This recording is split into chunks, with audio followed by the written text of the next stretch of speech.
This is going to sound so weird on video, but I really do feel like he's trying to tell me something. We're going to go above one squall and underneath another. It's like almost like a gardener went ahead and dumped his big pile of excess tree branches and everything else into the river at the same time. Being at a marina is something that we have come to know really well. It's not ideal because it's expensive, but we use this time to get boat jobs done where it's stable and we're able to rent equipment or get other needed tasks accomplished. All right, I'll see you later. All right, have fun. I'll see you at lunch. Bye. Bye. And for the last couple of months, we have been at them a lot. So the plan for the rest of the day is to do a little bit of boat stuff that needs to get done, a little bit of life stuff, and then maybe, if we're really lucky, a little bit of enjoyment. We have had 3 trips off the boat, which have forced us to find a secure place to store friendship, especially during hurricane season. This is why we love it when we can cast off the lines and get moving. We made her our home so we can sail to incredible places, and every time we set sail, we have nothing but excitement for the next location. So we just landed now in our spot for the night. We weren't expecting to stop at a place this interesting. Join us as we set our sights on Cartegena, Colombia, while avoiding the obstacle-ridden Magdalena River. Thank you so much to our patrons whose support make these episodes possible. So this is our first fill-up that we've done with gas ever since we left Tenerife.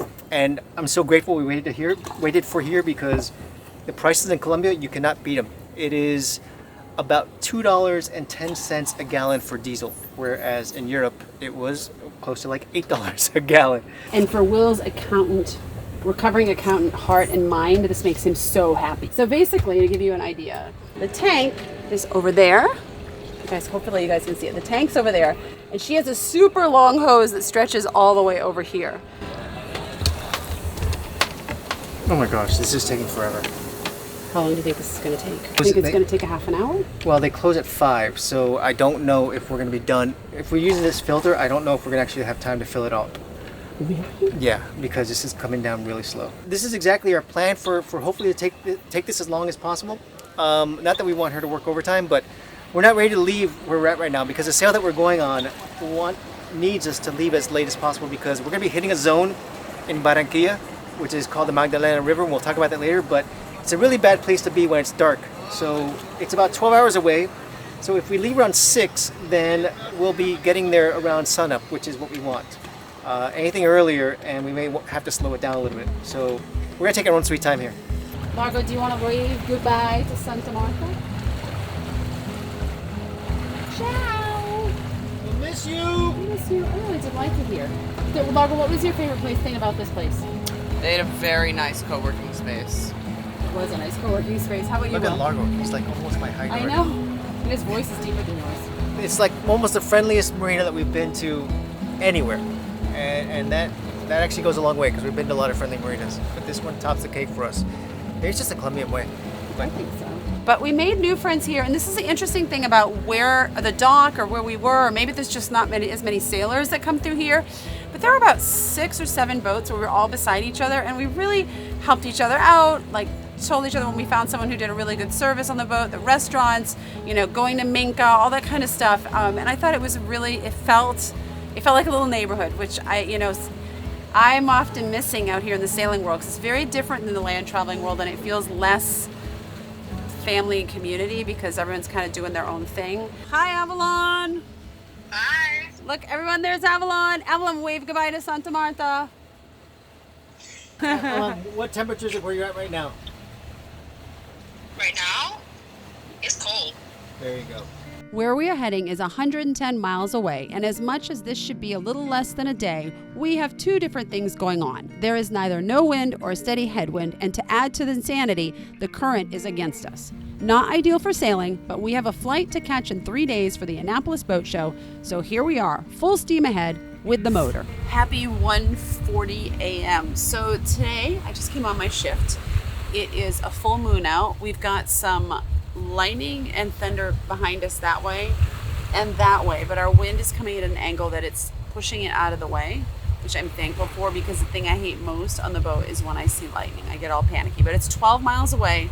Doesn't look like it's coming this way. We just took out the jib and we're getting about, I just went up to 4 knots, but it's averaging around 3.5 knots.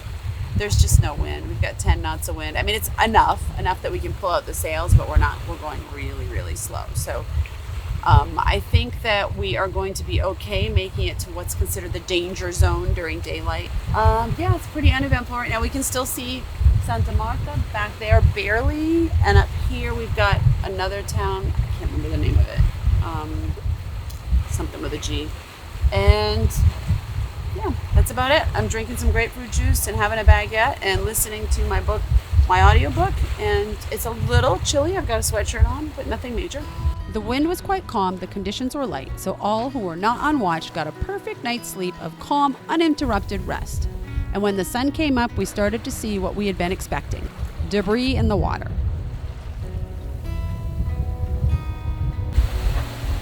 Laura, you see those over there? Yep. Look at that. There's stuff everywhere floating around.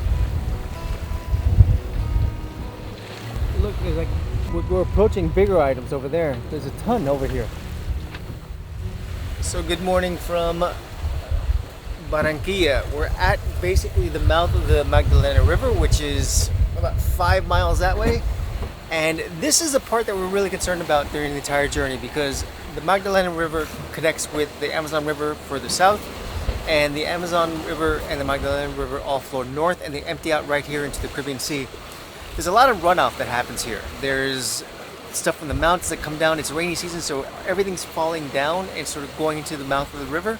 And at this point, it comes out to where we are. So there's been reports usually of trees that come through, whole branches, things that if it hits your hull, hopefully nothing bad happens, but you just never know. So we're on the lookout right now, and we timed this absolutely perfect because we wanted to get here around sunup, which is exactly what's happening now, and we can identify what's happening. So if we have to take evasive action, we certainly can.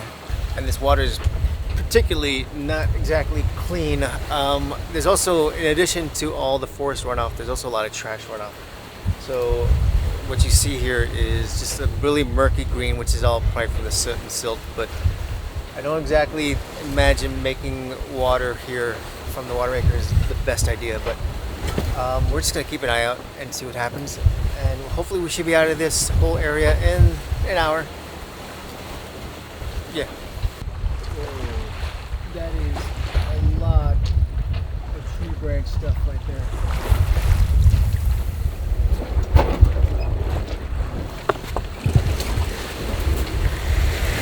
This is not just like one or two branches. This is almost like a sea of residue. You're not worrying about the little branches so much, but you're worrying about the big logs that may be underneath them. So yeah, definitely makes for an interesting sail. We don't need coffee right now. So we're now approaching what looks like to be a squall. We're trying to go around it more than anything else. And it's pretty big. It stretches about 5 miles north and south and about 3 miles east to west. And so I'm thinking if I just go ahead and cut up north, then I may be able to cut up around it. I'm looking to, the wind's starting to pick up a little bit, so we may need to reef a little bit in the sails just in case something goes wrong. Largo. Yep. Can you help me out with a reef? Sure. Okay. Right now it's not that bad right now. We're only looking at winds around 15 knots, but as we approach this squall, I imagine it's going to gust up quite a bit. So we're just going to take a little bit of preventive measures, and hopefully the squall above us right over there doesn't catch up to us well, either way. There's a lot of activity going on here, and I need to take measures into our own hands. While Largo sets up the reef, look at this. They're basically like piled up one on top of the other right there. So we got to go through this little alleyway. Hopefully that one goes down as we approach it, because I imagine that's moving faster than we are. We're only going about 3.5, 4 knots right now, because we're trying to depower everything right now. So if we get it right, we'll squeeze it right in the middle, and we'll cut right in, we'll cut right out, and maybe we'll just get a little residual extra wind so we can move a little faster. But what I'm trying to avoid is all the lightning.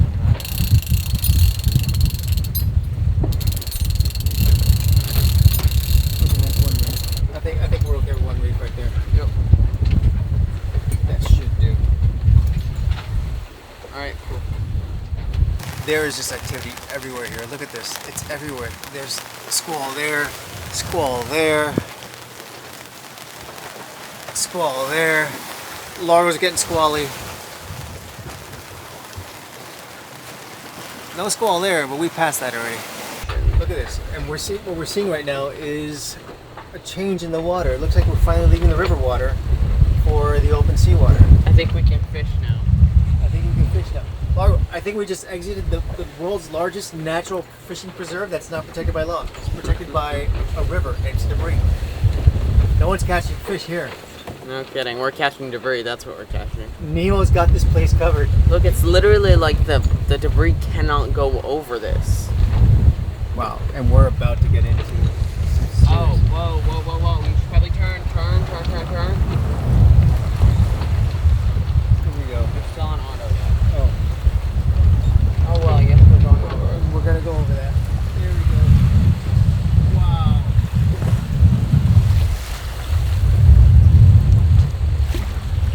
You can see the color change. Oh my gosh. That's cool. That is cool. There's like a line right there.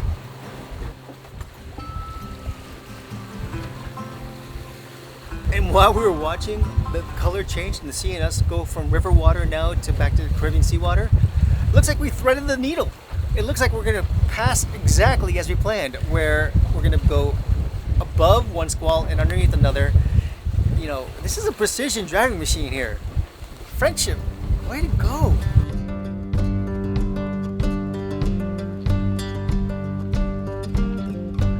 So being here in Colombia, you're by far at this point lower than the trade wind zone, which means there's no predictability in anything.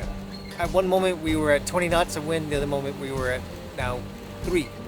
It's no fun when you're constantly changing the sails and everything else, but you get a little stability ordinarily. There's not a big wave current here. We're getting mostly, I don't know, 3 feet, if that, waves. And Jessica over here is...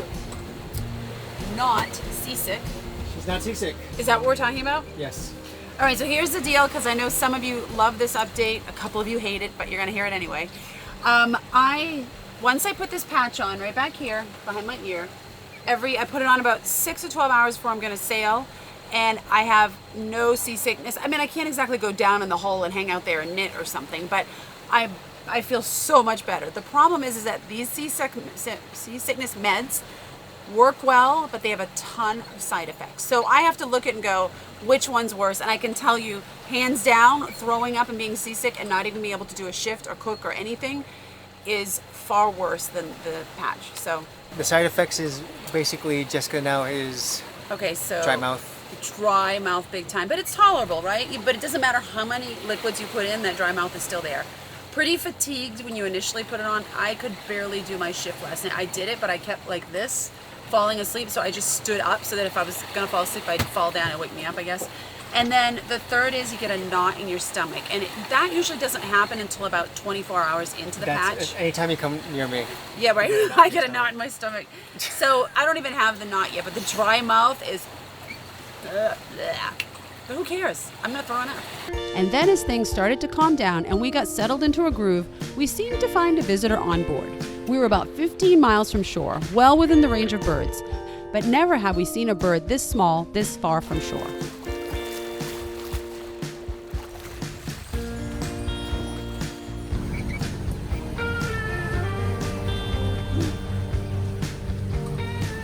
What just happened? This bird's been hanging out in the cockpit with me for about a half an hour, and he's been flying around and then coming back and sitting on my phone and just looking at me. I think I'm a bird whisperer. Did we know each other in a previous life? This is so crazy. No. Do we have any food? We have some seeds. We do. Some sunflower seeds or something We like that? do. That's kind of big for him, but maybe he can crunch it down. This is going to sound That's so it. weird on video, but I really do think he'll feel like he's trying to tell me something. Look at him. He's looking into my eyes. Maybe he's in love with me. Is it a she or he? I have no idea. You know what the bird's probably saying? Please don't have a cat. Cats don't like birds. I want to live with you forever. You sure? I thought I saw something fluffy in there. It just flew into the cockpit and like came and poked me in the arm so I would know it was there, and then it went down there and I was on my phone doing something. and I picked it up and it jumped on my phone. It's a world-towning bird. Do you think he's? Do you think he or she are trying to tell us something? Oh my There's a gosh. storm coming. I don't think I've ever seen a bird do that before, ever. You don't have to fly. You can just stay with us. And tie lines. The bird's gonna be on watch. The bird's gonna be on watch. Bird watch. Oh, that was cheesy old person humor, huh? I'm an old lady now that I'm 50. Wish that I could stay in this moment forever, so I can hold you in my arm. I will carry you on my shoulders as long as I'm able. Scare the monsters under your bed. Deep and abiding, liking for you is all I need. Until my heart gives in, I will do everything I can for you. So we're very newbie sailors still. I think you're kind of newbie sailors your whole life, right? When do we graduate? I don't know if we ever graduate. Newbie sailors. I guess when one of us can single-handedly sail around the world alone without dying. I don't know. So how many newbie sailors are out there? Is everyone like a newbie sailor? 95%? I don't know. All right, so in the sailing world, our limited time in it, what I've noticed is that when you say you're going to be to a destination, you're always there later. Things happen, the wind changes, the current changes, someone feels sick, I don't know, whatever the case may be. Today is one of the first times that we are actually going to be at a location Earlier. much earlier than we had planned. In fact, it's going to be to the point where our marina berth is not even ready. It's not ready. It's like the hotel room. They haven't rolled down the bed and put the mints on the pillow yet. The people haven't checked out yet. We're supposed to arrive tomorrow morning, and we told them we're gonna get there like on 9. It's like, well, your berth isn't ready. Apparently, yeah, they're putting the final touches, and so we're gonna be at some other, like maybe by the fuel dock. I have no idea where we're gonna be tonight. The interesting thing about this, guys, and why I bring it up is that just this week we crossed into our 9th year of full-time travel. Yay! And we survived, believe it or not. We still kind of like each other. We did. only occasionally. Only kind of, Only yeah. occasionally.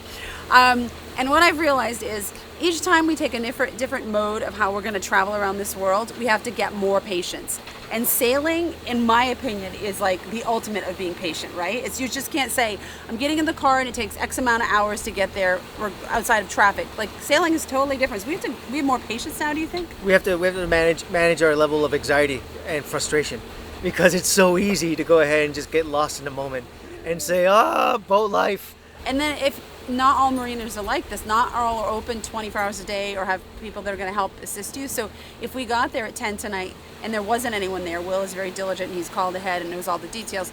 It's almost like cruising around a circle in a town or something. Like we would just have to kind of sail back and forth in front of it until they opened in the morning. So, and that's dreadful. We've had to do that before. I mean, we had to do that after our Atlantic crossing, right? Yeah. With Martinique. We had to sit there until like 9 a.m. and then the engine wouldn't start. That's a whole different. And when you're tired and hungry and you think you're getting there and then you're not, it's like, But anyway, a definite practice and patience. But we are now 2.5 hours from getting into Cartegena. We will be getting in there in the dark, but that's okay. We've alerted them via WhatsApp because the whole world works on WhatsApp. We found out in the boating life. And and we're excited because I don't know what time the restaurant closes.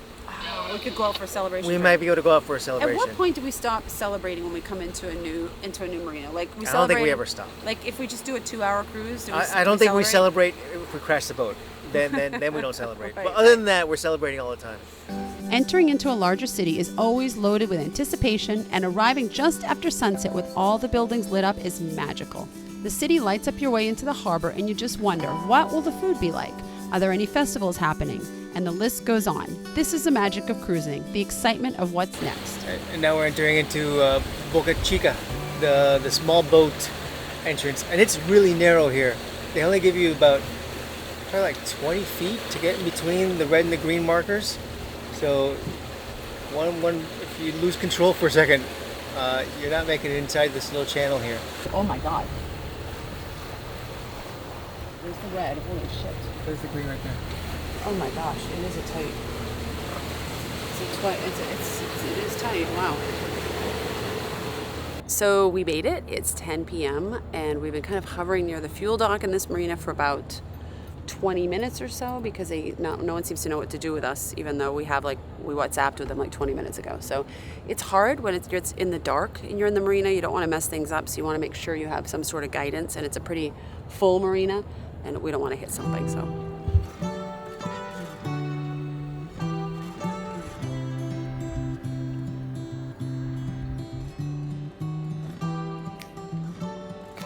I gotta look presentable for everyone. Do I look okay, guys? I'm still like taking the sleepies out of my eyes. Good and Will's morning, like, everyone. Let's film right now. I'm like, oh my gosh. Okay. Greetings from Cartegena, Colombia. Colombia. Are my glasses crooked, or is it my ears? It's a little crooked. I think my ears are uneven. That's better. Okay. All right. How long are we gonna be here? A little bit? We're A couple months, maybe? A couple weeks? I don't know. Depends. We showed up here and there's no power in the dock.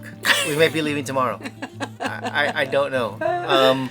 We're here to get a couple boat projects done and to use it as a base station for other things. So we're not going to be here for that long, but we're going to be enough to get the work done. We're getting finally more solar here, but next vlog is going to be about a boat show. No, we're going to visit Avalon. We're gonna visit Avalon. Yeah. Yes. So we're actually like leaving the boat. Shit, we sound like we don't know what the hell we're We're talking really leaving about. the boat like now. So We are. this is why we're almost in a big rush. So If you guys go ahead. Sorry. yeah, There you if go. you're here to watch boating stuff, yeah, it's gonna happen. But next video is gonna be back in the U.S.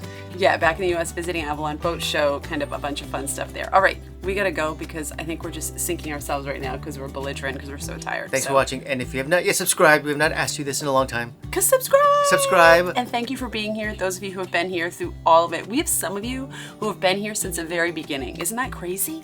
It's crazy. There's always someone. I bet they're And looking. thank you for being you. And I bet they're saying, "Wow!" In those last 2 years on the boat, they have aged. And we appreciate you for not commenting and saying that we've aged. Okay, we gotta go. Bye. We got ourselves a little stowaway here, and I don't know what the bird's name is. You want to go inside? Oh my God! You'll never make it on live. Oh my God! You want to go inside? Although Century's pretty slow. It was your favorite spot, wasn't it? It was your favorite spot, wasn't it? Oh my god, I love you so much. Can we go back, please? Yeah. Did you like the co-working space with the air conditioner like Largo did? Oh my god, the AC. Never had that before. Like, it was so nice. Ooh, I like the camera. That's my better side. Oh my God, Will. Listen, there's one thing about a boat that you always have to remind yourself that you never ever try and despair when things get rough because it's so easy.